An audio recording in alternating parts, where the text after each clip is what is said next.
Many of us feel that our societies are a little or even plain totally unfair. But we have a hard time explaining our sense of injustice to the powers that be in a way that sounds rational and without personal pique or bitterness.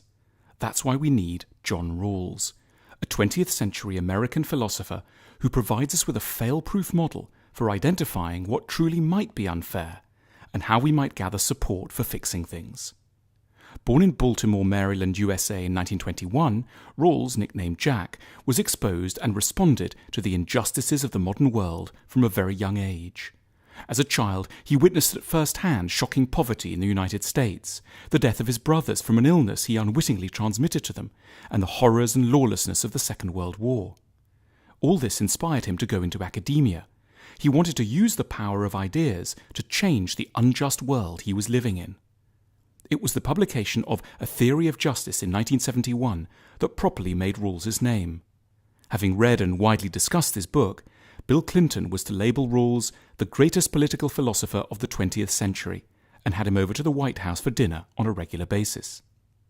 What then does this exemplar of fairness have to tell the modern world? Firstly, that things as they are now are patently unfair. The statistics all point to the radical unfairness of society. Comparative charts of life expectancy and income projections direct us to a single overwhelming moral. But day to day, it can be hard to take this unfairness seriously, especially in relation to our own lives. That's because so many voices are on hand telling us that if we work hard and have ambition, we can make it. Rawls was deeply aware of how the American dream seeped through the political system and into individual hearts, and he knew its corrosive, regressive influence. He was a statistician who knew that the rags to riches tales were overall so negligible as not to warrant serious attention by political theorists. Indeed, mentioning them was merely a clever political sleight of hand designed to prevent the powerful from having to undertake the necessary task of reforming society from top to bottom. Rawls understood that debates about unfairness and what to do about it often get bogged down in arcane details and petty squabbling, which mean that year after year nothing quite gets done. What Rawls was therefore after was a simple, economical and polemical way to show people how their societies were unfair and what they might do about it. Imagine if you were not you. Rawls intuitively understood that a lot of the reason why societies don't become fairer is that those who benefit from current injustice are spared the need to think too hard about what it would have been like to be born in different circumstances. So he devised one of the greatest thought experiments in the history of political thought. He called it the veil of ignorance. Rawls asks us to imagine ourselves in a conscious, intelligent state before our own birth, but without any knowledge of what circumstances we're going to be born into, our futures shrouded by a veil of ignorance. Hovering high above the planet, Rawls was fascinated by the Apollo space program. We wouldn't know what sort of parents we'd have, what our neighbourhoods would be like, how the schools would perform, what the local hospital could do for us, and how the police and judicial systems might treat us, and so on.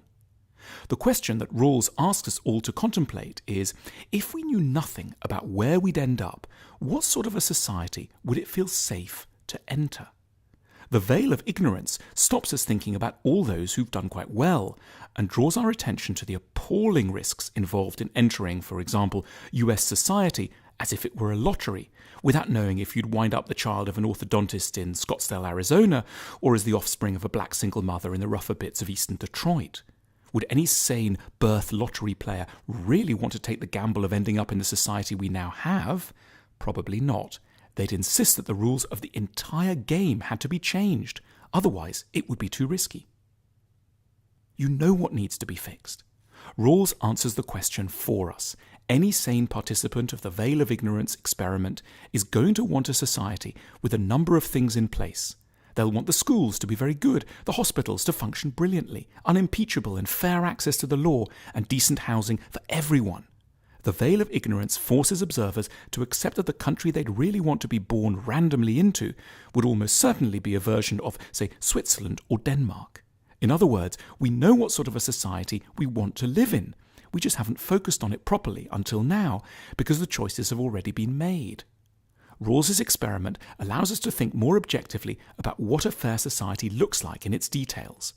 When addressing major decisions about the allocation of resources, we need only ask ourselves, how would I feel about this issue if I was stuck behind the veil of ignorance? The fair answer emerges directly when we contemplate what we'd need to do in order still to be adequately positioned in the worst-case scenario.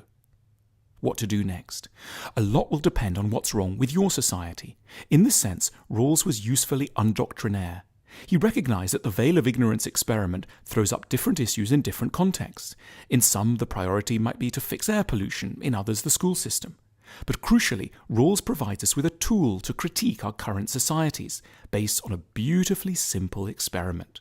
We'll know we've finally made our societies fair when we'll be able to say, in all honesty, from a position of imaginary ignorance before our births, that yes, we simply wouldn't mind at all what kind of circumstances our future parents might have, and what sort of neighbourhoods we might be born into. The fact that we simply couldn't sanely take on such a challenge now is a measure of how deeply unfair things remain, and therefore of how much we still have left to achieve. All this, John Rawls has helped us to see.